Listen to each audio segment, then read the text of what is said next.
All right, today we are diving into a really wild and honestly pretty challenging idea from our source material. What if that thing you call your personality, the very core of who you believe you are, is actually just an illusion? So let me ask you straight up. Just think about it for a second. Are you, deep down, fundamentally unique? Is your character, your temperament, really all that different from the person sitting next to you? I know. Our gut reaction and pretty much our entire culture screams yes, right? I mean, every movie we watch, every book we read, it's all about celebrating that unique spark that makes you, well, you. But what we're looking at today is an argument that this is a huge misunderstanding of our basic biology. And there you have it. That's a direct quote from the source, and it just completely flips our entire worldview on its head. A cultural mirage. Wow. So how could that possibly be true? Let's get into it. Okay, first up, we're going to tackle the uniqueness myth. We need to deconstruct this whole idea of an innate character. Why does it feel so real to us, and what does biology actually have to say about it? So this slide really lays out the two opposing views. On the left, you've got our standard cultural belief. We have an innate character, a unique temperament, a fixed personality. But the biological view from our source? Totally different. It says what we call character is really just our current status in the group, and our behaviors are just identical species traits that pop up depending on the situation we're in. I mean, listen to this quote. There are no temperaments, only circumstances. The idea here is that traits like aggression or kindness aren't things that define certain people. Nope. They're part of the standard human toolkit that we all possess. The only thing that determines which tool we use is the circumstance we find ourselves in. And look, this isn't just some philosophical argument. The source points out that scientists have actually looked for this stuff. Geneticists have searched for a character gene. They've looked for specific gene combinations that might create a temperament, and they've come up completely empty. The conclusion is pretty blunt. From an evolutionary standpoint, a fixed personality is actually useless. All right, so if we aren't all these unique individuals with our own special temperaments, what are we? Well, get ready for a rather humbling comparison in this next part. Yep, a school of fish. The argument is that the differences we pride ourselves on, our personalities, are, from a biological standpoint, about as significant as the different ways the light happens to glint off a mackerel's scales. To evolution, we're all just part of the swarm. And here we have the source's most extreme claim. It argues that the biological material that makes up every single one of us is, for all intents and purposes, identical. The variations are so minor, they're basically insignificant. We are essentially clones.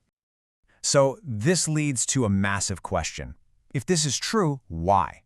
Why would evolution actively work to suppress individuality and promote uniformity? Well, according to the source, it all comes down to one thing: raw survival. This really is the key, isn't it? It feels so counterintuitive to us today, but the source says there's a powerful and, frankly, a pretty brutal logic behind it. The logic is harsh but simple. For a super vulnerable species like our early ancestors, the number one rule was survival, and that meant the pack had to stick together. Anyone who behaved differently, an individualist, was a threat. They would disrupt the group, get cast out, and die. From this viewpoint, true individuality would have led our species straight to extinction. Just try to imagine it. In an ancient pack, your status could flip in a second. You could be on top one day and at the very bottom the next. If you had a fixed, rigid personality, say you were naturally dominant, you wouldn't be able to adapt when you got knocked down a peg. And not being able to adapt was a death sentence. Okay, so that's the ancient programming. But how does this deep-seated pack animal instinct still run our lives today? The source points to a phenomenon it calls murmuration. You've probably seen this in nature documentaries, right? It's when thousands of starlings or fish move together as one single, giant, flowing organism. It's a survival instinct. It's a way for the small and weak to look big and terrifying. Our source paints such a vivid picture here.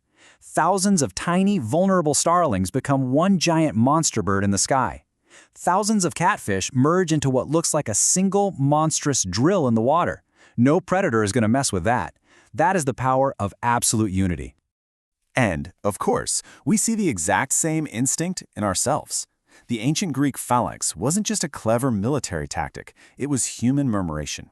It was turning 1,000 individual soldiers into a single unstoppable killing machine. And this instinct is absolutely everywhere today. Think about it. military parades, religious processions, political rallies, even when you're just at a concert, lost in the music, or on a crowded dance floor, the source suggests that in those moments, we are satisfying that ancient biological urge to dissolve our individuality and return to the safety of the swarm. So if our sense of self isn't biological, if it's not something we're born with, where does it come from? In this final section, the source explains how an individual is constructed piece by piece. The source breaks it down like a recipe. First, you start with the raw material, the biological base, an identical human. Then you add the social layer, your role and status in the group. After that, you apply all the cultural accessories, clothes, money, religion, knowledge. And finally, you overlay the unique scars and marks from your own personal history. Individuality, in this view, is built, not born. This quote just perfectly captures how fragile this whole constructed self is supposed to be.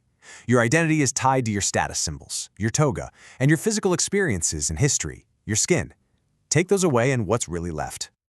So the ultimate conclusion here is that if you strip away all those cultural and experiential layers, the clothes, the money, the job titles, the memories, what remains is biologically indistinguishable from one person to the next. And that leaves us with a final and pretty personal question. If you lost everything external that you used to define yourself, what part of you would actually remain? According to this theory, the answer might be very different and maybe a lot less than we'd like to believe. Definitely something to think about.